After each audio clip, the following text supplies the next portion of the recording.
باب نمبر 15، باب قول اللہ تعالی ایشرکون ما لا یخلق شیئا وهم یخلقون ولا یستطیعون لهم نصرا ولا انفسهم ینصرون۔ انہوں نے باب میں قرآن کی آیت ذکر کی، اس آیت کی تفصیل کیا؟ اللہ تعالیٰ کا فرمان ایشرکون ما لا یخلق شیئا وهم یخلقون، کیا یہ مشرکین ایسوں کو اللہ کے ساتھ شریک کرتے ہیں کہ جو کسی چیز کے پیدا کرنے والے نہیں، جو کوئی چیز پیدا نہیں کرتے بلکہ خود پیدا کیے گئے ہیں۔ ولا یستطیعون لهم نصرا، یہ ان کی نصرت، ان کی مدد نہیں کر سکتے۔ ولا انفسهم ینصرون، بلکہ یہ خود اپنی مدد نہیں کر سکتے۔ اس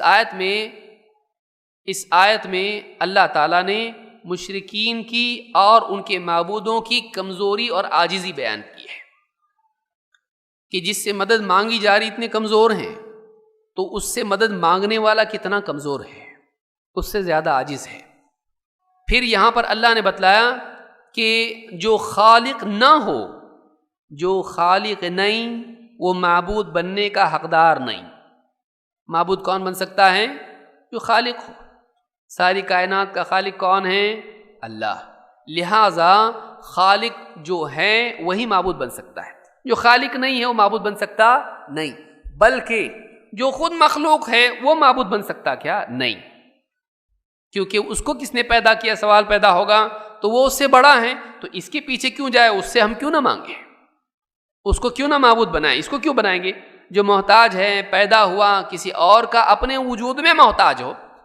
تو شرک کا رد اس میں اس اعتبار سے ہے کہ کتنی گھٹیا بات ہے کہ مخلوق کو معبود بنایا جائے، کہ جو اپنے وجود میں کسی اور کا محتاج ہو۔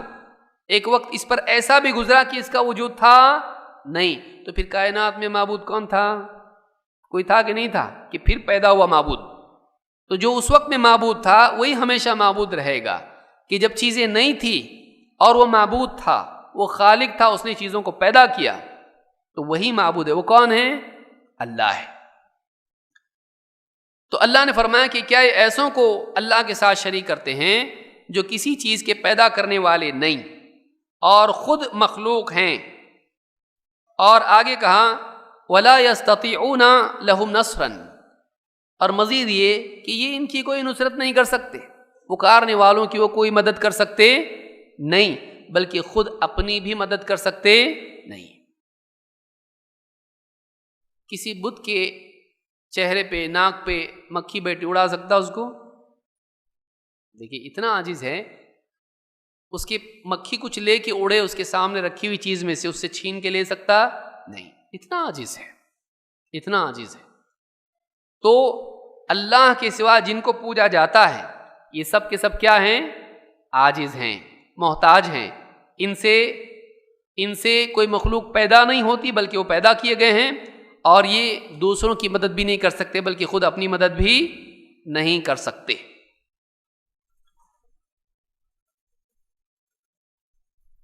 وَقَوْلُهُ، مزید فرماتے ہیں وَقَوْلُهُ وَالَّذِينَ تَدْعُونَ مِن دُونِهِ مَا يَمْلِكُونَ مِن قِطْمِيرٍ، اس میں بھی مزید جھوٹے معبودوں کی عاجزی ہے، کمزوری ہے۔ اللہ تعالیٰ کا فرمان وَالَّذِينَ تَدْعُونَ مِن دُونِهِ مَا يَمْلِكُونَ مِن قِطْمِيرٍ، اور اللہ کے سوا جن کو تم پکارتے ہو، جن سے تم دعا کرتے ہو، وہ قطمیر کے بھی مالک نہیں۔ قطمیر کس کو کہتے ہیں؟ کھجور کی گٹھلی پر جو جھلی ہوتی ہے، پتلا سا ممبرین ہوتا ہے، چھوٹا سا ٹیشو پیپر اس کے اوپر ہوتا ہے چھوٹا سا، وہ جو ہے وہ کیا ہے؟ وہ جو جھلی ہوتی ہے اس کو کیا کہتے ہیں؟ قطمیر، اس کو قطمیر کہتے ہیں۔ جو غلاف ہوتا ہے کھجور کی گٹھلی پر، کیا ہے وہ چیز؟ کوئی ویلیو ہے اس کی؟ تو اس کی کوئی قیمت نہیں ہوتی ہے، لیکن اتنے کے بھی یہ مالک نہیں ہے جن کو تم اللہ کے سوا پکارتے ہو۔ ان تدعوہم لا يسمعوا دعاءکم، اگر تم انہیں پکارو تو وہ تمہاری پکار کو سن نہیں سکتے۔ وَلَوْ سَمِعُوا مَا اسْتَجَابُوا لَكُمْ، اور اگر فرض کر لو وہ سن بھی لیں، وَلَوْ لو تعبید نفی کے ساتھ آتا ہے، اگر مان لو وہ سنتے، بالفرض وہ سن بھی لیں، مَا اسْتَجَابُوا لَكُمْ، تو وہ تمہاری بات کا جواب نہیں دے سکتے۔ وہ تمہاری دعا پر کچھ تم کو دے نہیں سکتے۔ استجابت دونوں اعتبار سے آتا ہے، جواب دینا یعنی جو مانگا ہے اس کو عطا کرنا۔ وَيَوْمَ الْقِيَامَةِ يَكْفُرُونَ بِشِرْكِكُمْ، اور قیامت کے دن تمہارے شرک کا انکار کر دیں گے۔ وَلَا يُنَبِّئُكَ مِثْلُ خبیر، اور خبر رکھنے والے سے بہتر کون بتا سکتا ہے؟ کون ہے خبر رکھنے والا؟ تو یہاں پر سورہ فاطر کی آیت نمبر 13 اور 14 میں یہ بات اللہ نے بیان کی ہے۔ یہاں پر بھی آپ دیکھیے شروع ہو رہا ہے دعا سے، شروع کس سے ہو رہا ہے؟ وَالَّذِينَ تَدْعُونَ مِن دُونِهِ، اور اللہ کے سوا تم لوگ جن کو پکارتے ہو۔ ختم کس پہ ہو رہا ہے؟ وَيَوْمَ الْقِيَامَةِ يَكْفُرُونَ بِشِرْكِكُمْ، قیامت کے دن وہ تمہارے شرک کا انکار کر دیں گے۔ معلوم یہ ہوا کہ اللہ کے سوا جن کو پکارا جاتا ہے، جن سے دعا کی جاتی ہے، یہ اللہ کے ساتھ شرک ہے، یہ اللہ کے ساتھ شرک ہے، جس کی وہ لوگ بھی نفی کریں گے، قیامت کے دن وہ بھی انکار کریں گے۔ کہیں کا نہیں رہے گا، نہ اللہ خوش نہ بابا خوش، بیچ میں پھنس گیا نا یہ، نہ اللہ راضی اس سے نہ بابا راضی اس سے، وہاں سے بھی دھتکارا گیا، یہاں سے بھی دھتکارا گیا، کتنا برا پھنسا ہو، نہیں کرے ایسا۔ اللہ رب العالمین کو پکاریں، اللہ تعالیٰ اس کی پکار کو ضائع نہیں کرتا۔ 4 چوکھٹوں پہ سر جھکانے کی بجائے ایک اللہ کے آگے سر جھکانے والا بنے، عزت بھی ہے، فائدہ بھی ہے اس کے اندر، دنیا کا بھی اور آخرت کا بھی۔ تو اس آیت میں مشرکین جن کو پکارتے ہیں ان کی بھی عاجزی ہے، اور جو پکار رہے ہیں ان کی بھی ذلت ہے، اس میں اس آیت میں اس کا بیان ہے۔ فی الصحیح عن انس قال شج النبی صلی اللہ علیہ وسلم یوم احد فقال کیف یفلح قوم شجوا نبیہم فنزلت لیس لک من الامر شیء۔ صحیح میں یہ روایت موجود ہے کہ احد کے دن اللہ کے نبی صلی اللہ علیہ وسلم کے چہرے یا سر میں زخم ہوا، سر میں جو ہے کڑیاں گھس گئی مغفر کی، تو اس دن آپ کو زخم پہنچا، تو آپ نے اس وقت میں کیا کہا؟ وہ قوم کیسے کامیاب ہوگی، وہ قوم کیسے فلاح پائے گی جو اپنے نبی کو زخمی کر دے۔ اللہ تعالیٰ نے اس پر آیت نازل کی، لیس لک من الامر شیء، اے نبی کسی بھی معاملے میں آپ کو اختیار نہیں ہے کہ آپ ان کے بارے میں فیصلہ کریں، ہدایت ملے گی کہ نہیں، کامیاب ہوں گے کہ نہیں، مقبول ہوں گے کہ نہیں، آپ کو اختیار نہیں ہے، آپ کو اختیار نہیں ہے۔ آپ نے بس اتنا کہا وہ قوم کیسے فلاح پائے گی، تو اللہ نے کیا کہا؟ آپ کو اختیار نہیں ہے، وہ فلاح پائیں گے کہ نہیں پائیں گے۔ دوسری بات یہ کہ خود اللہ کے نبی صلی اللہ علیہ وسلم کو تکلیف پہنچائی لوگوں نے، مشرکین نے،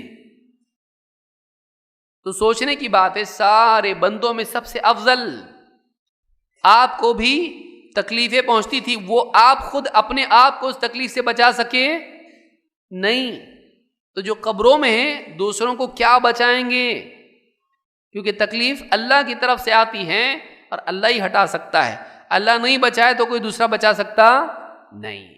تو خود انبیاء پر مصیبتیں آتی ہیں، وہ خود مصیبتیں برداشت کرتے ہیں، تو یہ قبر والے کیسے تم کو بچائیں گے مصیبتوں سے، وہ خود اپنے آپ کو نہیں بچا سکتے زندگی میں۔ تو یہاں پر یہ بات ہے۔ مزید یہ کہ اختیار آپ کے ہاتھ میں نہیں ہے، لوگوں کی زندگی کا، نفع نقصان کا، کامیابی ناکامی کا کسی کے ہاتھ میں اختیار نہیں، اختیار صرف اللہ کے ہاتھ میں ہے۔ دوسری روایت سے بات مزید واضح ہوتی ہے، وفیہ عن ابن عمر رضی اللہ عنہما انہ سمع رسول اللہ صلی اللہ علیہ وسلم اذا رفع رأسه من الرکوع فی الرکعۃ الآخرۃ من الفجر یقول۔ عبداللہ ابن عمر رضی اللہ تعالیٰ عنہ سے روایت ہے کہ انہوں نے اللہ کے نبی صلی اللہ علیہ وسلم کو یہ فرماتے سنا، یوں کہتے، یہ دعا کرتے سنا، جب آپ فجر کی نماز میں آخری رکعت کے رکوع سے کھڑے ہوتے، فجر کی نماز آخری رکعت کا رکوع اس سے کھڑے ہوتے، تو آپ کیا کہتے؟ انہوں نے سنا اللہم لعن فلانا فلانا و فلانا، اے اللہ فلاں پہ لعنت بھیج، فلاں پہ لعنت نازل کر، فلاں پہ لعنت برساں۔ یقول سمع اللہ لمن حمدہ ربنا ولک الحمد. آپ کہتے سمع اللہ لمن حمدہ ربنا ولک الحمد. فانزل اللہ تعالی لیس لک من الامر شیء. اس پر اللہ تعالیٰ نے آیت نازل کی، اے نبی آپ کو اللہ کے معاملے میں کوئی اختیار نہیں، اس معاملے میں آپ کو کوئی اختیار نہیں. اور ایک روایت میں ہے کہ آپ صلی اللہ علیہ وسلم دعا کرتے تھے، یدعو علی صفوان ابن امیہ وسہیل ابن عمرو والحارث ابن ہشام ونزلت لیس لک من الامر شیء. آپ صلی اللہ علیہ وسلم صفوان ابن امیہ، سہیل ابن عمرو اور حارث ابن ہشام کے خلاف بد دعا کرتے تھے. اس پر اللہ تعالیٰ نے یہ آیت نازل کی.